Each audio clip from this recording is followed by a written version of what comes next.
نحمده ونصلي على رسوله الكريم اما بعد فاعوذ بالله من الشيطان الرجيم بسم الله الرحمن الرحيم رب اشرح لي صدري ويسر لي امري واحلل عقدة من لساني يفقهوا قولي ربي يسر ولا تعسر وتمم بالخير وبك نستعين يا فتاح اللهم فقهنا في الدين۔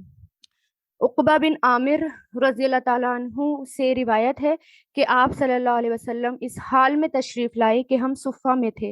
آپ نے فرمایا، کیا تم میں سے کوئی یہ پسند کرتا ہے کہ وہ روزانہ صبح بطحان یا عتیق کی وادی کی طرف جائے اور وہاں سے بغیر کسی گناہ کے اور بغیر کسی قطع رحمی کے دو بڑے بڑے کوہان والی اونٹنیاں لے کر آئے؟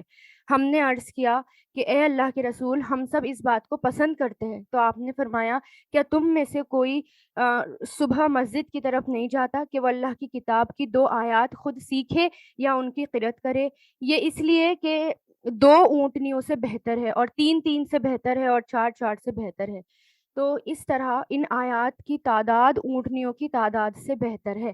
یعنی ہم یہاں پر آتے ہیں، ہم یہاں پر جمع ہوتے ہیں اور ایک ایک آیات سیکھتے ہیں، غور کرتے ہیں، پڑھتے ہیں، تو وہ دنیا کے سامان اور جو، کیونکہ یہ اونٹنیاں جو تھیں بڑی بڑی کوہان والی بہت قیمتی تھیں عرب کے یہاں، جیسے ہم بہت قیمتی گاڑی خرید لیں اس سے بھی زیادہ، تو اس کو رسول اللہ نے فرمایا کہ یہ اس سے بھی زیادہ بہتر ہے۔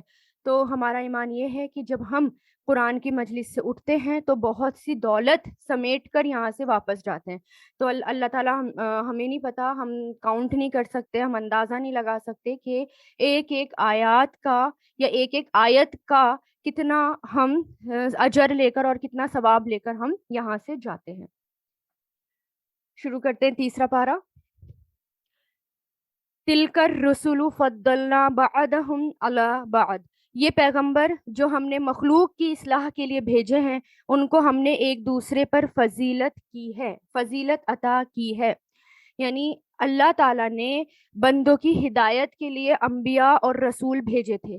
انبیاء کی تعداد یعنی ان کی جو کاؤنٹنگ آتی ہے وہ 1,24,000 یا 1,14,000 یا 1,04,000 تک بتائی جاتی ہے۔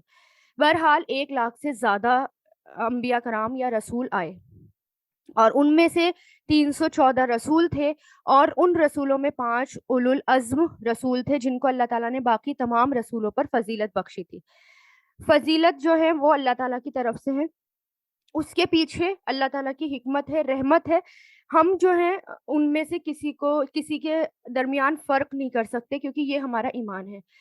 تو کیونکہ فضیلت اللہ تعالیٰ نے انبیاء کرام کو بھی دی، کسی کے اوپر رکھا، تو وہ اللہ کی طرف سے تھا۔ تو ہمارا کام کیا ہے کہ ہم دوسروں کی فضیلت کو مان لیں۔ اگر دوسروں میں کوئی ٹیلنٹ ہے، کوئی اسکل ہے، تو ہمارا کام یہ ہے کہ ہم اس کی فضیلت کو مان لیں اور آپس میں حسد نہ کریں، مقابلے بازی نہ کریں، حسد نہ کریں، چڑے نہ، بلکہ اللہ تعالیٰ سے دعا کریں، اللہ تعالیٰ اس کے اس ٹیلنٹ میں اور اضافہ کر اور مجھے بھی ایسا ٹیلنٹ دے۔ تو یہاں پر کیا، اور اللہ تعالیٰ کوئی نعمت دے دے تو پھر اس کا کیا کریں، شکر گزار بنے، اور اس کا اللہ تعالیٰ سے یعنی اللہ تعالیٰ کے سامنے شکر گزار بنے۔ اب اس میں اللہ تعالیٰ کیا بتا رہے ہیں کہ پیغمبر ہم نے بھیجے ہیں، ان کو ہم نے ایک دوسرے پر فضیلت عطا کی ہے، اور ان میں سے بعض وہ ہیں، یعنی کچھ وہ ہیں جن سے اللہ نے کلام کیا۔ کن سے کلام کیا؟ جیسے موسیٰ علیہ السلام سے ڈائریکٹ اللہ تعالیٰ بات کرتے تھے، اور ان میں سے بعض کو اس نے بدر جہاد بلندی عطا کی، اور ہم نے عیسیٰ ابن مریم کو کھلی نشانیاں دی۔ جیسے کہ کیا کیا دیا؟ وہ مردوں کو زندہ کرتے تھے، کوہڑ والے جو ہوتے تھے، برڈس والے ہوتے تھے، ان کو اللہ کے حکم سے وہ تندرست کر دیتے تھے، ٹھیک کر دیتے تھے۔ جو پیدائشی اندھے ہوتے تھے ان کو شفا مل جاتی تھی، پرندے کی شکل بناتے تھے، پھونک مارتے تھے تو وہ پرندہ اڑنے لگتا تھا۔ تو یہ کس کو نشانیاں دی؟ عیسیٰ علیہ السلام کو، اور روح القدس سے ان کی مدد فرمائی۔ اور اگر اللہ چاہتا تو ان کے بعد والے لوگ اپنے پاس روشن دلیل آ جانے کے بعد آپس میں نہ لڑتے، لیکن انہوں نے خود اختلاف کیا، یعنی کانٹرڈکشن کیا آپس میں۔ چنانچہ ان میں سے کچھ وہ تھے جو ایمان لائے اور کچھ وہ تھے جنہوں نے کفر کیا، یعنی کس لیے؟ صرف اور صرف حسد کی وجہ سے آپس میں لوگ لڑنے لگے۔ اور اگر اللہ چاہتا تو وہ آپس میں نہ لڑتے، لیکن اللہ وہی کرتا ہے جو وہ چاہتا ہے۔ یعنی اگر اللہ چاہتا تو زبردستی ان کو ایمان پر قائم رکھ سکتا تھا، لیکن اللہ نے مرضی پر چھوڑا انسان کی کہ انسان جو ہے وہ اس کو دو راستے بتا دیے اللہ تعالیٰ نے، ایک صحیح راستہ اور ایک غلط راستہ. اب اس کو خود چوز کرنا ہے کہ اسے کس راستے پر چلنا ہے. اگر اللہ چاہتے تو زبردستی ان کو ایمان والا بنا دیتے. اے ایمان والو، جو رزق ہم نے تمہیں دیا ہے اس میں سے وہ دن آنے سے پہلے پہلے اللہ کے راستے میں خرچ کر لو، جس دن نہ تو کوئی سودا ہوگا یعنی بزنس ہوگا، نہ کوئی دوستی کام آئے گی، نہ کوئی سفارش ہو سکے گی. اور ظالم وہ ہیں جو کفر کرتے ہیں، یعنی کفر کیے ہوئے بیٹھے ہیں. یعنی جو بھی ٹیلنٹ ہے ہمارے پاس اور جو بھی اسکل ہے ہمارے پاس، اللہ تعالیٰ کہہ رہے ہیں کہ ایسا نہ ہو کہ قیامت کا دن آ جائے اور ہمارے ہاتھ سے سب چلا جائے. تو اس سے پہلے پہلے یعنی ہماری موت سے پہلے پہلے اس کو خرچ کر دو. جو بھی رزق اللہ نے دیا ہے اس کو خرچ کر دو. اور کیونکہ بعد میں کیونکہ انسان جو خرچ کر دیتا ہے اس کا صدقہ، اس کا خیرات، یہی صرف اس کا ہوتا ہے. بعد میں تو پھر نام اعمال بند ہو جاتے ہیں، ہم اپنے ساتھ کچھ نہیں لے جا سکتے. جو کھا لیا، جو یوز کر لیا، جو اللہ کے راہ میں خرچ کر دیا، وہ اپنا ہے اور وہ بہتر ہے. تو اور قیامت کے دن کوئی کسی کے کام نہیں آئے گا. اب یہاں سے آیت الکرسی شروع ہو رہی ہے جو کہ قرآن کی سب سے عظیم ترین آیت ہے. یہ جو ہے شیاطین سے حفاظت کرنے والے آیات ہیں. اس کو پڑھنے سے شیاطین دور بھاگتے ہیں. اس کو یہ جو ہے قرآن کی ایک عظیم ترین آیت ہے. اور یہ جو ہے سیدۃ آیت القرآن کہلائی جاتی ہے، یعنی یہ سورہ بقرہ میں سردار کہلائی جاتی ہے تمام آیتوں کی. تو یعنی جتنی آیت ہیں اس کی سردار. تو یعنی جب جو ہم نماز میں سورہ فاتحہ پڑھتے ہیں نا، اور سورہ فاتحہ کے بعد جب ہمیں کوئی سورہ پڑھنی ہوتی ہے تو اس کا ایک نصاب ہوتا ہے، اور وہ کیا ہوتا ہے کہ 3 آیات کم سے کم ہمیں پڑھنی ہوتی ہیں. لیکن جو بڑی بڑی آیات ہیں جیسے کہ آیت الکرسی ہے، اور ایک آیت بر ہے، اور ایک جیسا کہ آگے بھی آئیں گی سورہ بقرہ کے آخر میں آتی ہے آیت الدین ہے. یہ جب ہم ایک ہی آیت پوری پڑھ دیتے ہیں تو وہ یہ کافی ہو جاتی ہیں، اس سے ہماری نماز ہو جاتی ہے. تو اسکالر کہتے ہیں کہ سورہ فاتحہ کے بعد پڑھ لینے سے 3 آیت کا نصاب مکمل کر دیتی ہیں. اور پھر ہر فرض نماز کے بعد آیت الکرسی لازماً پڑھنی چاہیے. اس میں اللہ تعالیٰ کے 5 نام ہیں اور 26 صفات کا ذکر ہے. یہ واحد آیت ہے جس میں سب سے زیادہ اللہ کی صفات کا ذکر ہے. اور اللہ تعالیٰ اور یہاں پر اس کے بارے میں رسول آپ صلی اللہ علیہ وسلم نے فرمایا کہ جو شخص ہر فرض نماز کے بعد آیت الکرسی پڑھے اس کو موت کے علاوہ کوئی اور چیز جنت میں جانے سے نہیں روک سکتی. سبحان اللہ. تو دیکھتے ہیں اس آیت میں کیا ہے. اللہ وہ ہے جس کے سوا کوئی معبود نہیں، جو سدا زندہ ہے اور پوری کائنات سنبھالے ہوئے ہے. الحی القیوم ہے، جس کو نہ تو کبھی اونگ آتی ہے اور نہ کبھی نیند آتی ہے. لا تأخذہ سینۃ ولا نوم. آسمان میں جو بھی کچھ ہے وہ بھی، اور زمین میں جو بھی کچھ ہے وہ بھی سب اسی کا ہے. لہ ما فی السماوات و ما فی الارض. کون ہے یعنی من ذا الذی یشفع عندہ الا باذنہ، کون ہے جو اس کے حضور یعنی اس کے سامنے اس کی اجازت کے بغیر کسی کی سفارش کر سکے. یعنی اللہ تعالیٰ کے سامنے جب جائیں گے تو سفارش بھی وہی کر سکے گا جس کو اللہ تعالیٰ اجازت دیں گے. رسول اللہ بھی اگر سفارش کریں گے تو اللہ تعالیٰ کے حکم سے سفارش کریں گے. وہ سارے بندوں کے تمام آگے پیچھے کے حالات خوب جانتا ہے، پریزنٹ پاسٹ فیوچر سب اللہ تعالیٰ کو پتہ ہے. اور وہ لوگ اس کے علم کی کوئی بات اپنے علم کے دائرے میں نہیں لا سکتے سوائے اس بات کے جسے وہ خود چاہے. یعنی علم بھی ہمیں اتنا مل سکتا ہے اور جتنا اللہ تعالیٰ ہمارے لیے چاہتے ہیں. اور علم تمام انسان کو اللہ تعالیٰ نے بہت تھوڑا علم دیا ہے. تمام تر علم کس کے پاس ہے؟ اللہ تعالیٰ کے پاس ہے. تو ہم جو ہیں ہمارے پاس اتنا علم نہیں ہے جتنا علم جو ہے اللہ تعالیٰ کے پاس ہے، یا اللہ تعالیٰ نے تو ہمیں ایک قطرہ دیا ہے بس علم کا. تو وہی ہمیں علم ملتا ہے جو اللہ تعالیٰ چاہتا ہے. اس کی کرسی نے سارے آسمان اور زمین کو گھیرا ہوا ہے. یعنی تمام آسمان اور زمین پر کس کی بادشاہت ہے؟ صرف اللہ کی بادشاہت. اور ان دونوں کی نگہبانی سے اسے ذرا بھی بوجھ نہیں ہوتا، تھکاوٹ نہیں ہوتی. یعنی آسمان اور زمین کی جو بادشاہت ہے اس کو سنبھالنے سے اور اس کو دیکھنے سے اللہ تعالیٰ جو ہے تھکتے نہیں ہیں کبھی بھی، اللہ تعالیٰ کو تھکان نہیں ہوتی. اور وہی ہے جو عالی شان اور عظیم و شان ہے، یعنی جو اعلیٰ ہے اور جو عظیم ہے، سب سے بڑا ہے.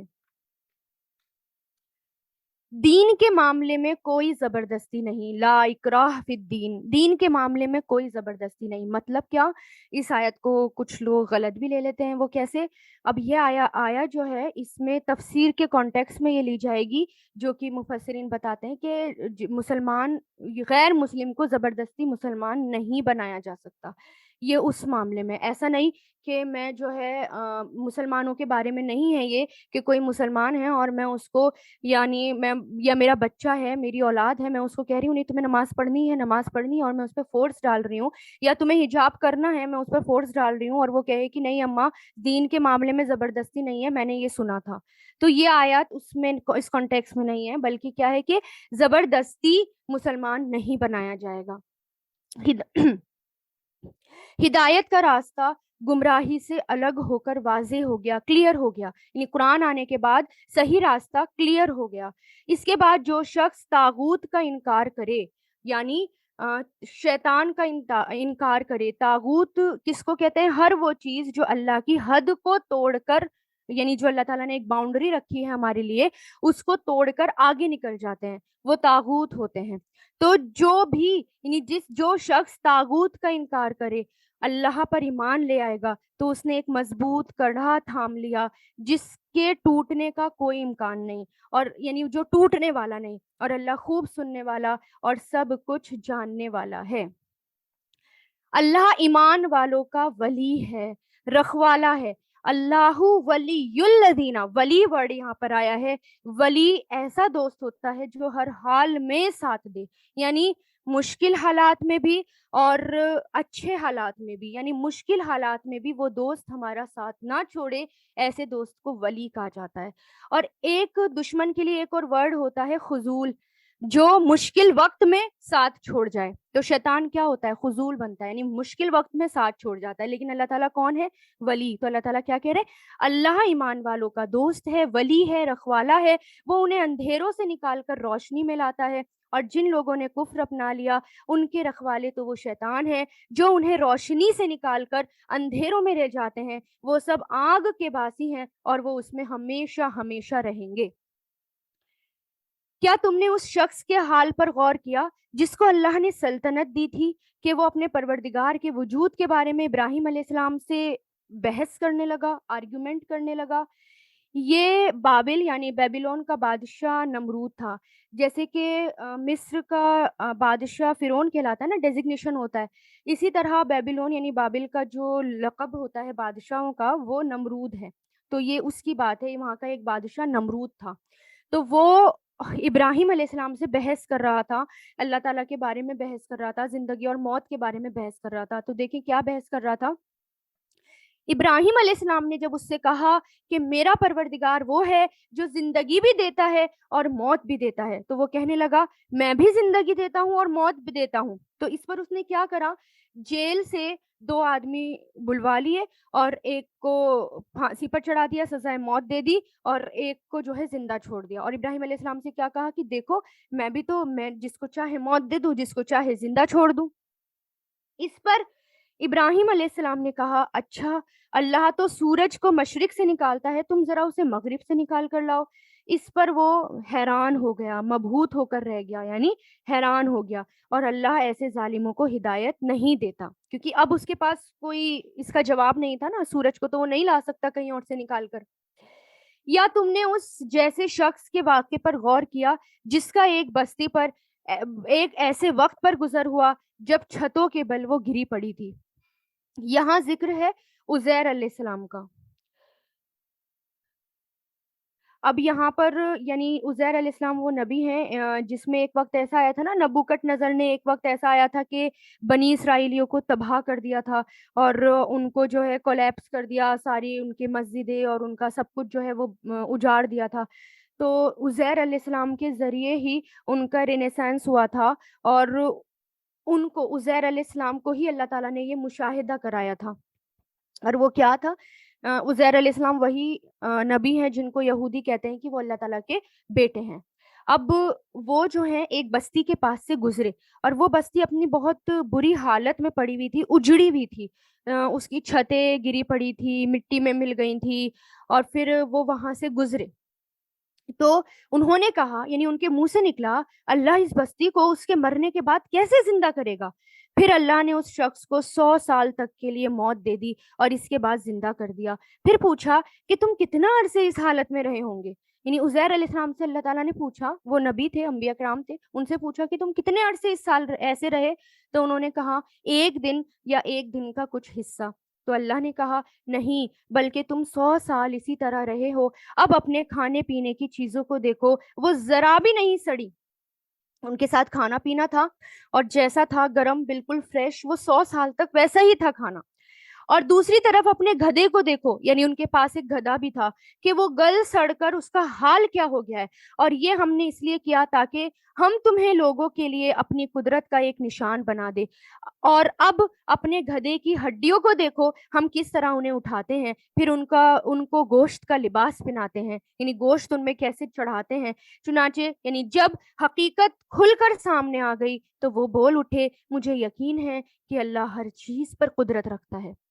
انہیں پہلے بھی یقین تھا، لیکن ایک دم منہ سے نکل جاتا ہے نا کہ یہ کیسے ہوگا۔ ہمیں پتہ ہے کہ جیسے مان لیجیے چھوٹا سا ایگزامپل، میں گھر میں جا رہی ہوں اور میں دیکھتی ہوں میرے بچے میرے پیچھے ہیں اور گھر بالکل اجاڑ دیتے ہیں، بالکل خراب کر دیتے ہیں، اور مجھے پتہ ہے میں صفائی کر لوں گی، وہاں کی ٹھیک کر دوں گی، لیکن ایک دم منہ سے کیسے نکلے گا، اب میں کیسے کروں گی اس کو؟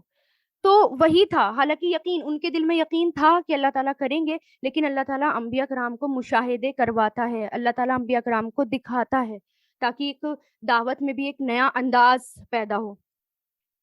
اور اس وقت کا تذکرہ سنو، یعنی اس وقت کا ذکر سنو جب ابراہیم علیہ السلام نے کہا تھا، میرے پروردگار مجھے دکھائیے آپ مردوں کو کیسے زندہ کرتے ہیں۔ اللہ نے کہا تمہیں یقین نہیں؟ اچھا، اس میں اس سے پہلے ایک بات اور سنیں کہ جیسے مان لیں کہ میں جو ہے ایک جگہ گئی، میں ایک ہل اسٹیشن گئی، اور وہ ہل اسٹیشن بہت خوبصورت تھا، یا میں گئی نہیں، میں نے ابھی صرف اس کے بارے میں سنا ہے، کوئی وہاں گیا ہل اسٹیشن اور اس کے بارے میں سنا اور اس نے بتایا کہ وہ جگہ بہت خوبصورت ہے، ہم وہاں پر دیکھ کر آئیں، تو ایک تو مطلب ایک انداز میں کنوکشن نہیں ہوگا۔ لیکن اگر میں نے وہ جگہ دیکھی ہے، اور دیکھنے کے بعد میں آئی ہوں اور آ کر کسی کو بتا رہی ہوں اور میں کہہ رہی ہوں واؤ، مجھے یقین ہی نہیں ہو رہا وہ جگہ اتنی خوبصورت ہے، تو ایک انداز میں ایک کنوکشن آ جائے گا، ایک انداز بدل جائے گا۔ تو یہی وہ انداز تھا جو ابراہیم علیہ السلام یہاں پر کہہ رہے ہیں۔ ابراہیم علیہ السلام کو یقین تھا اللہ تعالیٰ پر کہ اللہ تعالیٰ زندہ کریں گے، لیکن ایک انداز تھا کہ مجھے یقین ہے لیکن مجھے دیکھنا ہے، ایک ان کو جاننا تھا۔ تو وہ کہتے ہیں کہ ابراہیم علیہ السلام، یعنی اللہ تعالیٰ کہہ رہے ہیں اس وقت کا ذکر سنو جب ابراہیم نے کہا تھا کہ میرے پروردگار مجھے دکھائیے آپ مردوں کو کیسے زندہ کرتے ہیں۔ اللہ نے کہا کیا تمہیں یقین نہیں؟ کہنے لگے یقین کیوں نہ ہوتا، مگر یہ خواہش اس لیے ہے تاکہ میرے دل کو پورا اطمینان حاصل ہو جائے۔ اللہ نے کہا اچھا، تو 4 پرندے لے لو اور انہیں اپنے سے مانوس کر لو، ہلا لو، یعنی انہیں اپنا بنا لو، پھر انہیں ذبح کر کے ان کا ایک حصہ ہر پہاڑ پر رکھ دو، یعنی ایک ایک حصہ ہر پہاڑ پر رکھ دو، وہ چاروں، یعنی پھر انہیں بلاؤ، وہ چاروں تمہارے پاس دوڑتے چلے آئیں گے، اور جان لو کہ اللہ پوری طرح قدرت رکھنے والا ہے اور حکمت والا ہے۔ اور جو لوگ اللہ کے راستے میں اپنے مال خرچ کرتے ہیں ان کی مثال ایسی ہے جیسے ایک دانہ 7 بالیں اگائیں اور ہر بال میں 100 دانے ہوں، اور اللہ جس کے لیے چاہتا ہے ثواب میں کئی گنا اضافہ کر دیتا ہے۔ اللہ بہت وسعت والا، بڑے علم والا ہے۔ یعنی اب یہاں پر اللہ کی راہ میں خرچ کرنا، چاہے ہم مال خرچ کریں یا ہم اپنی محنت سے کسی کی ہیلپ کر دیں، کسی کی کوئی پریشانی دور کر دیں، ہمارے پاس کوئی اسکل ہے اس سے ہم مدد کر دیں، تو وہ سب کس میں آتی ہے؟ اللہ تعالیٰ کے راستے میں خرچ کرنا۔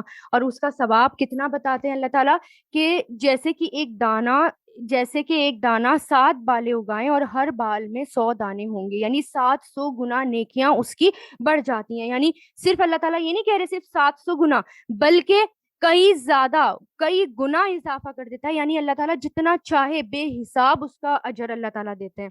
اب یہاں پر ہم بیٹھے ہیں، رمضان کی نیت سے بیٹھے ہیں، دور قرآن ہم یہاں پر کر رہے ہیں. ایک ایک آیت پڑھنے، یعنی ایک ایک حرف پڑھنے کا ثواب 10 نیکیاں ہیں. لیکن اب یہاں پر ہم رمضان کی نیت سے پڑھ رہے ہیں، ہم یہاں پر جمع ہوئے ہیں، ہم یہاں پر جو ہے اس کا اجر جو ہے رمضان میں ایک تو اجر بھی زیادہ ہو جاتا ہے، تو ہمیں نہیں پتا صرف 10 ہی ملے گا یا کئی گنا اللہ تعالیٰ بڑھا دیں گے، کیونکہ اللہ تعالیٰ جس کو چاہیں اس کو بڑھا دیں اور جتنا چاہیں بڑھا دیں.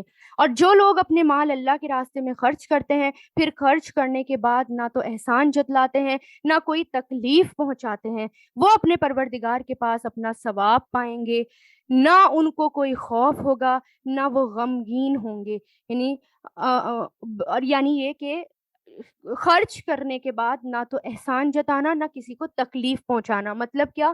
مان لیں چھوٹا سا اگزامپل میں دے رہی ہوں کہ میرے پاس کوئی مانگنے والا آیا، میں نے اسے 1000 روپے دے دیے، کل وہ پھر آ گیا تو میں کیا کہتی ہوں؟ اچھا کل ہی تو تمہیں اتنے سارے پیسے دیے تھے، آج پھر تم میرے سے لینے آ گئی ہو، کل ہی تو دیے تھے تمہیں، اب تم روز روز ہی کام کرو گی. ٹھیک ہے. یا کوئی ہر روز آ جاتا ہے میرے پاس اور میں اس کو ڈانٹ کے جھڑک کے بھگا دیتی ہوں کہ اب کیا ہر روز تمہارا یہی لگا رہے گیا، ہر روز مانگنے بیٹھ جاتی ہو تم. تو اگر ہمارے پاس دینے کے لیے نہیں ہے تو ایک تو یہ کہ اسے خوش انداز سے منع کر دیں کہ دیکھو میرے پاس نہیں ہے، میں آپ کو نہیں دے سکتی. تو خوش انداز سے منع کر دیں، اس کو جھڑکے نہ جو سائل آ گیا. یا پھر اتنا کر دیں کہ مانگنے والا، اگر یہ ہونا چاہیے کہ مانگنے والا کوئی بھی ہمارے دروازے سے خالی ہاتھ نہ جائیں، تھوڑا دے دیں لیکن دے دیں. کم سے کم ہمارے گھر میں آلو تو ہوتے ہیں نا، پیاز تو ہوتی ہے، ایک تھیلی میں 2 آلو 2 پیاز ڈال کر دے دیں. یا پھر دال ہوتی ہے، تھوڑی سی دال ڈال کر دے دیں، آٹا ڈال کر دے دیں. لیکن کوشش کریں کہ کوئی سائل، کوئی مانگنے والا خالی ہاتھ نہ جائے. لیکن اگر منع کرنا ہے تو اسے بھی خوش انداز سے منع کریں. حساب مت لیں کہ کل دیا تھا، پرسوں دیا تھا، اب اتنے پیسے دیے تھے، تب اتنے پیسے دیے تھے. بھلے ہی تھوڑا دے دیں لیکن اس کو دے دیں، خالی ہاتھ نہ بھیجیں.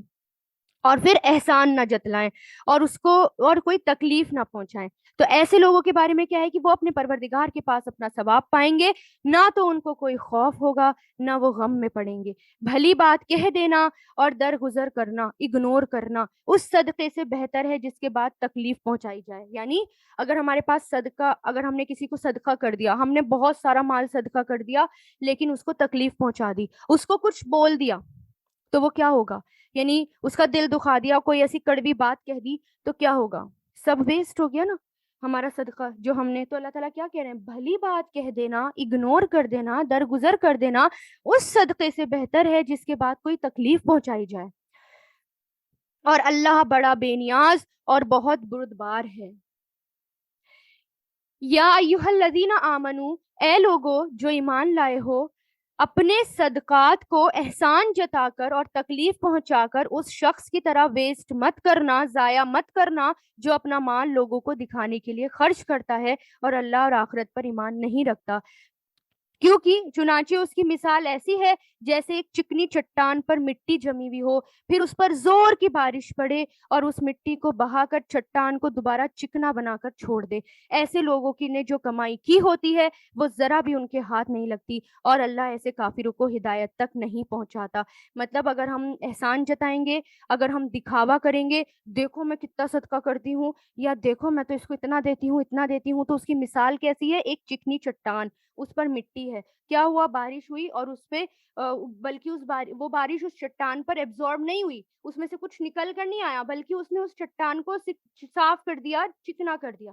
اسی طرح جب میں کوئی صدقہ کروں اور میں اس پہ احسان جتا دوں، یا یا کسی دکھاوا کر دوں، ریاکاری آ جائے، یا کسی کو بول کر تکلیف پہنچا دوں دینے کے بعد، تو وہ ایسی ہے کہ میرے عمل یعنی نیکیاں جو ہیں وہ ضائع ہو گئی، یعنی جو میں نے دیا وہ ویسٹ ہو گیا.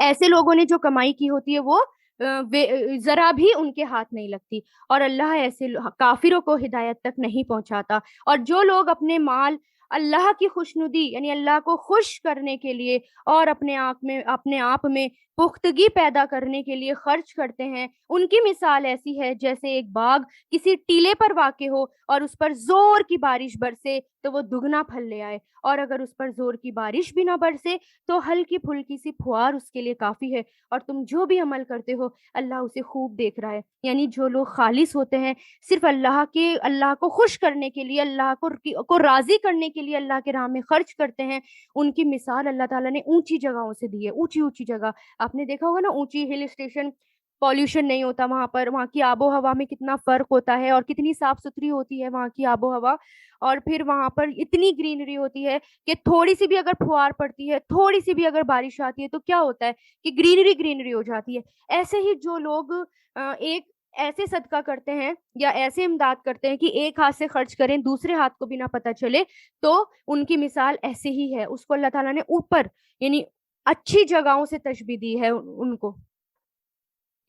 کیا تم میں سے کوئی یہ پسند کرے گا کہ اس کا کھجور اور انگور کا ایک باغ ہو جس کے نیچے نہریں بہتی ہوں، اور اس کو اس باغ میں اور بھی طرح طرح کے پھل حاصل ہوں، اور بڑھاپے نے اسے آ پکڑا ہو، اور اس کے بچے ابھی کمزور ہوں، اتنے میں ایک آگ کا بھرا بگولا آ کر اس کو اپنی زد میں لے لے، یعنی ایک آگ آ جائے، آگ کا گولا آ جائے اور اس باغ کو جلا دے اور پورا باغ جل کر رہ جائے۔ اسی طرح اللہ تمہارے لیے اپنی آیات کھول کھول کر بیان کرتا ہے تاکہ تم غور کرو، تاکہ تم غور اور فکر کرو۔ اب یہاں پر جو ہے کہ کھجوروں اور انگوروں کے باغ، یعنی ایک باغ سے تشبیہ دی گئی، اور وہ کیا کہ یہاں پر خاص طور سے بڑھاپے کا بھی ذکر کیا گیا۔ بڑھاپے میں ہمیں زیادہ تر محتاط رہنے کی ضرورت ہوتی ہے، الرٹ رہنے کی، کیونکہ آدمی زیادہ چڑچڑا ہو جاتا ہے اور اس کے منہ سے جو ہے نا کچھ کچھ نکلنے لگتا ہے، یعنی بڑھاپے میں اس کے منہ سے کچھ کچھ نکلنے لگتا ہے، وہ دیتا بھی ہے اور بڑبڑاتا بھی ہے، اور وہ کام بھی کرتا ہے اور کچھ بولتا بھی ہے۔ تو ایسے میں کیا ہو جاتا ہے، ویسٹ ہو جاتا ہے سب، کہ ہم نے اتنی محنت کری، جوانی میں محنت کری، ہم صبر کر رہے ہیں اور بڑھاپے میں آئے، اب میں کب تک صبر کروں، اب کیا میرا یہی کام رہ گیا کہ میں صبر ہی کرتی رہوں گی؟ تو کیا ہوا، جتنا صبر میں نے اپنی جوانی میں کر دیا، جتنا کام میں نے اپنی جوانی میں کر دیا، میں نے تو ویسٹ کر دیا یہ سب بول کر کہ اب میں کیا یہی کام لگا رہ گیا میرا کیا؟ تو بڑھاپے میں خاص طور سے ذکر ہے۔ اور پھر جو لوگ احسان جتاتے ہیں، صدقہ کرتے ہیں، ان کی بھی مثال ہے کہ مان لیجیے ایک بوڑھا شخص ہے، اس نے بہت کچھ کمایا ہے، باغ ہیں، سب کچھ ہے، اب بچے ہیں، بچے کمزور ہیں، چھوٹے ہیں، لیکن اتنے میں کیا ہوتا ہے، ایک آنکھ آتا ہے، آنکھ کا بگولا آتا ہے اور اس کے باغ کو جلا دیتا ہے، تو اس کے ہاتھ میں کیا رہا؟ کچھ بھی نہیں رہا نا، وہ اپنے بچے کے فیوچر سیکیور کر رہا ہے، سب کچھ کر رہا ہے، لیکن اب کیا رہا؟ کچھ بھی نہیں رہا۔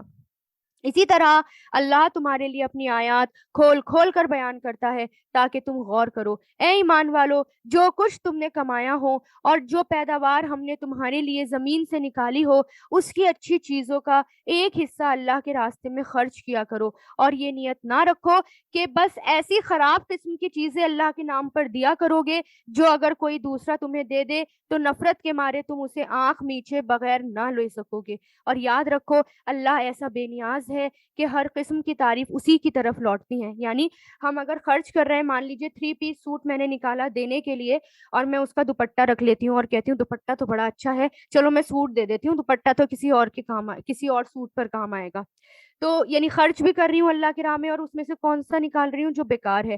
تو ہمیں کیا کرنا ہے، اچھا بھی خرچ کرنا ہے اللہ کے راہ میں، پرانا نکال رہے ہیں اچھا بھی نکالیں، اور نیت اچھی رکھیں، کیونکہ اللہ تعالیٰ کہنے یہ سوچو اگر تمہیں دیا جائے گا تو تم کیسا مال لوگے، تو اللہ کے راہ میں دے رہے ہو تو اچھا مال نکال کے دو۔ کیونکہ اصحاب صفہ جو تھے نا، جو علم سیکھنے آتے تھے دور دور سے، اپنا بزنس چھوڑ کر آتے تھے، رسول اللہ کے ساتھ صرف علم سیکھتے تھے، وہ کچھ بزنس بھی نہیں کرتے تھے وہاں، تو لوگ ان کو کبھی کبھی خراب کھجوریں بھی دیا کرتے تھے لا کر، یعنی مسجدوں میں خراب خراب کھجوریں لا کر ٹنگا دی۔ تو اللہ تعالیٰ یہی کہہ رہے ہیں کہ اگر تمہیں دیا جائے تو تم خود بھی نہ لے سکو، بلکہ اللہ کے راہ میں اچھا دو، جو بھی اچھا ہو۔ شیطان تمہیں مفلسی سے ڈراتا ہے، یعنی شیطان تمہیں غریبی سے ڈراتا ہے اور تمہیں بے حیائی کا حکم دیتا ہے، اور اللہ تم سے اپنی مغفرت اور فضل کا وعدہ کرتا ہے، اللہ بڑی وسعت والا، ہر بات جاننے والا ہے۔ شیطان کہتا ہے اچھا اتنا سارا خرچ کرو گے تو تمہارے پاس کیا بچے گا، تمہارے پاس تو ختم ہو جائے گا، جبکہ ہمیں پتا ہے کہ اس میں تھوڑے میں بھی برکت ہو جاتی ہے جب اللہ کے راہ میں خرچ کرتے ہیں تو۔ اور وہ جس کو چاہتا ہے دانائی یعنی حکمت دیتا ہے، اور جسے چاہے جس سے دانائی عطا کی گئی اسے وافر مقدار میں بھلائی مل گئی، یعنی جس کو حکمت مل گئی اسے بہت کچھ مل گیا۔ اور یہ حکمت کیسے ملتی ہے؟ یہ حکمت قرآن کے ذریعے آتی ہے، نیک لوگوں کے ساتھ بیٹھنے سے آتی ہے، اچھی مجلسوں میں بیٹھنے سے یہ حکمت آتی ہے۔ کچھ تو گاڈ گفٹڈ ہوتی ہے، اللہ تعالیٰ کی طرف سے پہلے سے ہوتی ہے، لیکن نہیں ہوتی جس کے پاس، وہ قرآن سے اور زیادہ حکمت آتی ہے۔ جیسے یہ دیکھیں نا، اگر ہمارے پاس علم ہے، اسکل ہے، سب کچھ ہے، لیکن مجھے نہیں پتا اس کا یوز کیسے کرنا ہے، لیکن جب میں قرآن پڑھ لیتی ہوں میرا ایک انداز بدل جاتا ہے۔ اور جیسے بارش ہوتی ہے، بارش کے بعد بھینی بھینی خوشبو آتی ہے، زمین اس کو ایبزارو کرتی ہے اور اچھے اچھے غلے نکالتی ہے۔ اسی طرح اگر میں قرآن پڑھ لیتی ہوں تو میرے اندر کی اسکل اور بہتر طریقے سے باہر نکل کر آتی ہے۔ تو اللہ تعالیٰ جس کو چاہے حکمت دے دیں، اور جس کو چاہے اس سے حکمت، جس کو حکمت مل گئی اسے بھلائی مل گئی۔ اور نصیحت وہی لوگ حاصل کرتے ہیں جو سمجھ کے مالک ہیں۔ اور تم جو کوئی خرچ کرو، کوئی منت مانو، تو اللہ اسے جانتا ہے، اور ظالموں کو کسی طرح کے مددگار نہیں میسر آئیں گے۔ اگر تم صدقات ظاہر کر کے دو تب بھی اچھا ہے، اور اگر تم ان کو چھپا کر غریبوں کو دو تو بھی یہ تمہارے حق میں بہتر ہے۔ مفسرین کہتے ہیں کہ جو فرض صدقہ ہوتا ہے وہ دکھا کر دینا چاہیے تاکہ اور لوگ بھی دیں، اور جو نفل صدقہ ہوتا ہے وہ چھپا کر دینا چاہیے۔ اور اللہ تمہاری برائیوں کا کفارہ کر دے گا، یعنی جتنا ہم اللہ کے راہ میں خرچ کریں گے وہ ہمارے گناہوں کا کفارہ ہوگا۔ یعنی مان لے کوئی گناہ ہو گئے ہم سے، اور میں بہت شرمندہ ہوں اس گناہ پر، تو میں بہت بہترین طریقے سے نماز پڑھتی ہوں، 2 نفل پڑھتی ہوں، نماز پڑھتی ہوں، تو میرے وہ گناہ بخش دیے جاتے ہیں۔ یا پھر میں صدقہ کر دیتی ہوں، خیرات کر دیتی ہوں، تو اللہ تعالیٰ ان کو بخش دیتے ہیں، اور اللہ تعالیٰ سے سچے دل سے معافی مانگ لیتی ہوں۔ تو یہ صدقات ہوتے ہیں، یہ امداد ہوتی ہیں، یہ زکوٰۃ ہوتی ہیں، یہ کیا کرتی ہیں؟ ہمیں پاک کرتی ہیں۔ اور اللہ تمہارے تمام کاموں سے پوری طرح باخبر ہے، یعنی اللہ تعالیٰ کو ہر چیز پتا ہے کہ ہم کیا کر رہے ہیں اور کیا نہیں کر رہے ہیں۔ اے پیغمبر، ان کافروں کو سیدھے راستے پر لے آنا آپ کی ذمہ داری نہیں، لیکن اللہ جس کو چاہتا ہے سیدھے راستے پر لے آتا ہے۔ یعنی آپ کا کام صرف کیا ہے؟ رسول اللہ کو تسلی دی جا رہی ہے، آپ کا کام تو صرف ان کو دعوت دینا ہے، صرف ان کو اللہ تعالیٰ کی طرف بلانا ہے۔ اور ہدایت دینا کس کا کام ہے؟ اللہ تعالیٰ کا کام ہے۔ تو ہمارا کام کیا ہونا چاہیے کہ ہم قرآن میں کوئی اچھی باتیں سن رہے ہیں تو آگے اس کو فارورڈ کر دیں۔ ہمیں لگ رہا ہے کہ نہیں، یہ قرآن سننا ہے، پڑھنا ہے، تو دوسروں کو اس کی طرف بلائیں، ہدایت دیں، کہ ہدایت کا راستہ اسے دکھائیں کہ نہیں، آئیں اور آ کے اس کو سنیں، اس کو پڑھیں۔ ہدایت دینا کس کا کام ہے؟ اللہ تعالیٰ کا کام ہے۔ ہمارا کام تو صرف کیا ہے؟ اس کو پہنچا دینا۔ اور جو مال بھی تم خرچ کرتے ہو وہ وہ خود تمہارے فائدے کے لیے ہوتا ہے، جبکہ تم اللہ کی خوشنودی طلب کرنے کے سوا کسی اور غرض سے خرچ نہیں کرتے۔ یعنی صرف اور صرف کس کیا نیت ہونی چاہیے؟ اللہ کی رضا۔ اور جو مال بھی تم خرچ کرو گے تمہیں پورا پورا دیا جائے گا، اور تم پر ظلم نہیں ہوگا۔ یعنی ذرہ برابر بھی خرچ کیا تو وہ اس کا پورا پورا بدلہ ہوگا۔ یعنی کسی کو دیکھ کر اسمائل پاس کر دی اور وہ ہماری اسمائل سے خوش ہو گیا، تو وہ بھی بہتر، وہ اس کا بھی اللہ تعالیٰ اچھا بدلہ دیں گے۔ مالی امداد کے بطور خاص مستحق، یعنی جو ہم غریبوں کو دیتے ہیں اس کے مستحق کون ہیں، یعنی کس کو ملنا چاہیے؟ وہ غریب ہیں، فقراء ہیں، جنہوں نے اپنے آپ کو اللہ کی راہ میں اس طرح لگا رکھا ہے کہ وہ معاش کی تلاش کے لیے زمین پر چل پھر نہیں سکتے، روزی روٹی کی تلاش کے لیے زمین پر چل پھر نہیں سکتے، کیونکہ وہ اتنے پاک دامن ہیں کہ وہ کسی سے سوال نہیں کرتے۔ اس لیے ناواقف یعنی بے وقوف آدمی انہیں مالدار سمجھتا ہے۔ تم ان کے چہرے کی علامت سے ان کے اندرونی حالات پہچان سکتے ہو، مگر وہ لوگوں سے لگ لپٹ کر سوال نہیں کرتے۔ اور جو مال بھی تم خرچ کرتے ہو اللہ اسے خوب جانتا ہے۔ یعنی ہمیں کن کو ڈھونڈنا چاہیے؟ ان لوگوں کو بھی ڈھونڈنا چاہیے جو لوگ غریب ہوتے ہیں لیکن وہ مانگ نہیں سکتے، ہے نا؟ جیسے کہ حضرت ابو ہریرہ کے بارے میں آتا ہے، حضرت ابو ہریرہ جو ہیں اللہ تعالیٰ کا دین سیکھنے کے لیے، احادیث سیکھنے کے لیے، قرآن سیکھنے کے لیے آپ صلی اللہ علیہ وسلم کے پاس آئے تھے، اصحاب صفہ میں سے تھے، لیکن وہ کتنے غریب تھے، اتنے، یعنی ان کے پاس اس وقت بالکل بھی نہیں تھا، کہ وہ جو ہیں بے ہوش ہو جایا کرتے تھے، اور ان کو ایپیلیپسی کی، لوگ ان کو کہتے تھے لگتا ہے ان کو ایپیلیپسی کا کچھ بیماری ہو گئی ہے، دورے پڑ رہے ہیں۔ تو وہ جو ہے اب بعد میں پتا چلتا تھا کہ وہ تو اتنے دنوں سے بھوکے ہیں، اس وجہ سے بے ہوش ہو گئے، لیکن اتنے خوددار ہوتے ہیں کچھ لوگ کہ وہ مانگتے نہیں ہیں، تو ان کے چہروں کو دیکھ کر پہچان لو گے کہ وہ ضرورت مند ہیں۔ تو ایسے کوئی اگر ہمارے رشتہ دار ہیں اور ہمیں لگ رہا ہے کہ وہ جو ہیں مستحق ہیں، ان کو ضرورت ہے، تو اور وہ لیکن مانگتے نہیں ہیں، تو ان کی مدد کر دیں، کسی بھی طرح مدد کر دیں، ان لوگوں کو دیں۔ جو لوگ اپنے مال دن رات خاموشی سے بھی اور اعلانیہ بھی خرچ کرتے ہیں وہ اپنے پروردگار کے پاس اپنا ثواب پائیں گے، نہ تو ان کو کوئی خوف ہوگا نہ کوئی غم پہنچے گا۔ جو لوگ سود کھاتے ہیں وہ قیامت میں اٹھیں گے تو اس شخص کی طرح اٹھیں گے جسے شیطان نے چھو کر پاگل بنا دیا ہو۔ اب یہاں پر کس کی بات آ رہی ہے؟ سود کی بات، یعنی انٹرسٹ کی بات۔ تو جو لوگ انٹرسٹ لیتے ہیں وہ قیامت کے دن ایسے اٹھیں گے جیسے اس کو شیطان نے چھو کر پاگل بنا دیا ہو۔ یہ اس لیے ہوگا کہ انہوں نے کہا تھا کہ بے یعنی تجارت، بزنس تو سود ہی کی طرح ہوتی ہے، حالانکہ اللہ نے بیع یعنی بزنس کو حلال کیا ہے اور سود کو حرام کیا ہے۔ معاملات میں جو سود ہوتا ہے وہ ہر درجہ ایکسپلائٹیٹیو ہوتا ہے، بہت زبردست۔ وہ جو ہے اگر ہم دنیا کی اکنامی کو پڑھیں گے تو پتہ چلے گا کہ کتنا زیادہ سود کی وجہ سے انفلیشن پھیلایا گیا ہے، یا کتنی زیادہ ان امپلائمنٹ سود کی وجہ سے ہوا ہے۔ تو اس نے جو ہے ہمیں ہمارے اندر غریبی پیدا کر دی ہے، اور جو غریب ہیں وہ اور غریب ہوئے ہیں اور ان کا ایکسپلوئٹیشن ہوا ہے۔ تو اس لیے سود کو ہر درجے منع کر دیا گیا۔ صرف جو ہے میتھڈولوجی کا فرق ہے، جیسے کہ دیکھیں کہ مان لیجیے میں بریانی آپ کو دیتی ہوں کہ بریانی کھائیے، اور ایک جو ہے حلال مرغی سے بنی ہوئی ہو، مرغے سے بنی ہو، اور ایک جو ہے اوپر چھت پہ سے پھینکا تھا، اس کو ایسے مارا تھا اور پھر بنا دی گئی ہو، تو آپ کون سی کھائیں گے؟ حلال کھائیں گے نا، اس کو نہیں کھائیں گے نا جو چھت سے گر کر مری ہو مرغی، اس کو نہیں کھائیں گے۔ تو اسی طرح جو بزنس ہے، بزنس جائز ہے لیکن سود جو ہے وہ حرام ہے، ٹھیک ہے؟ تو سود یعنی تجارت میں صرف اور صرف میتھڈولوجی کا فرق ہے۔ تو ہمیں اپنے آپ کو ان سب چیزوں سے دور کرنا ہے، اور جو اسلامک طریقے سے بزنس کرتے ہیں یا بینکنگ چلاتے ہیں ان کو سپورٹ بھی کرنا ہے، کیونکہ سود جو ہے وہ جو ہے قیامت کے دن اس کی مثال اللہ تعالیٰ بتا رہے ہیں جیسے کہ وہ پاگل ہو، ایسے وہ گھومے گا، یعنی اس کی سخت سزا ہے۔ لہٰذا جس شخص کے پاس اس کے پروردگار کی طرف سے نصیحت آ گئی اور وہ سودی معاملات سے باز آ گیا، تو جو کچھ ہوا وہ اسی کا ہے، یعنی جو پہلے گزر گیا وہ گزر گیا، یعنی اگر پہلے غلطی ہو گئی تو اللہ تعالیٰ معاف کر دیں گے، لیکن اب سدھر جاؤ۔ اور اس کی باطنی کیفیت کا معاملہ اللہ کے حوالے، یعنی اس کے اندر کیا ہے وہ اللہ کے حوالے۔ اور جس شخص نے لوٹ کر پھر وہی کام کیا تو ایسے لوگ ہیں جو دوزخ کے واسی ہیں، وہ ہمیشہ اسی میں رہیں گے۔ اللہ سود کو مٹاتا ہے اور صدقات کو بڑھاتا ہے، اور اللہ ہر اس شخص کو ناپسند کرتا ہے جو ناشکرا گنہگار ہو۔ ہاں، وہ لوگ جو ایمان لے آئیں، نیک عمل کریں، نماز قائم کریں، زکوٰۃ ادا کریں، اور اپنے پاس اپنے اجر کے وہ اپنے رب کے پاس اجر کے مستحق ہوں گے، یعنی ان کو اجر ملے گا، نہ انہیں کوئی خوف ہوگا نہ کوئی غم پہنچے گا۔ یعنی اب کرنے والے کام کیا ہیں وہ اللہ تعالیٰ نے بتا دیے کہ نیک عمل کرنا، یعنی ایمان کے بعد نیک عمل کرنا ضروری ہے، اور اس میں سب سے پہلے کیا آ جاتی ہے؟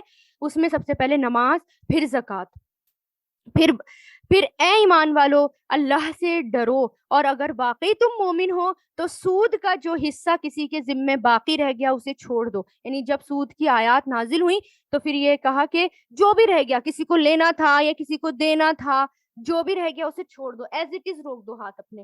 تو جو بھی باقی رہ گیا اگر اللہ کی خاطر کریں گے تو اس کا بہت اجر ملے گا، اور اللہ تعالیٰ تھوڑے میں بھی جو ہے وہ ہم تھوڑے میں بھی بہت زیادہ کر دے گا، ہمیں بڑھا دے گا، برکت دے دے گا۔ پھر بھی اگر تم ایسا نہ کرو گے تو اللہ اور اس کے رسول کی طرف سے اعلان جنگ سن لو۔ یعنی کتنی بڑی بات ہے نا جو یہاں پر کہی گئی ہے، اگر سود نہیں چھوڑو گے، سود کا لین دین نہیں چھوڑو گے تو پھر اللہ کی طرف سے اعلان جنگ سن لو۔ اگر اللہ سے کوئی جنگ کرے تو کیا وہی جیت سکتا ہے؟ وہ تو کھڑا ہی نہیں ہو سکتا ایک پل بھی۔ اور اگر تم سود سے توبہ کر لو تو تمہارا اصل سرمایہ تمہارا حق ہے، نہ تم کسی پر ظلم کرو نہ تم پر ظلم کیا جائے گا۔ اور اگر کوئی تندرست یعنی اگر کوئی تنگ دست قرض دار ہو تو اس کا ہاتھ کھلنے تک مہلت دینی ہے، یعنی اگر کسی نے ہم سے قرض لیا ہے تو اگر ہمارے حالات بہت اچھے ہیں اور میں نے کسی کو قرض دے دیا تو اگر وہ قرض ادا نہیں کر پا رہا تو اس کو مہلت دیتے جاؤ، جتنی مہلت دیں گے، ایک ایک دن کی بھی مہلت دیں گے، وہ ایک ایک دن جو ہے وہ صدقہ ہو جائے گا۔ اور اللہ کی خاطر یہ کام کریں کہ نہیں وہ نہیں دے پا رہا تو مجھے اس کو پریشان نہیں کرنا، مجھے اس کے سر پہ سوار نہیں ہونا، اس کو مہلت دیتے جائیں، اور صدقہ ہی کر دو تو تمہارے حق میں کہیں زیادہ بہتر ہے۔ یعنی میں نے کسی کو قرض دیا، اب وہ چکا نہیں پا رہا، اور میرے پاس اتنا ہے کہ مجھے اگر وہ واپس نہیں کرے گا تو کوئی فرق بھی نہیں پڑنے والا، تو اللہ اس کو صدقہ ہی کر دے کہ چلو ٹھیک ہے میں نے اس کو معاف کر دیا۔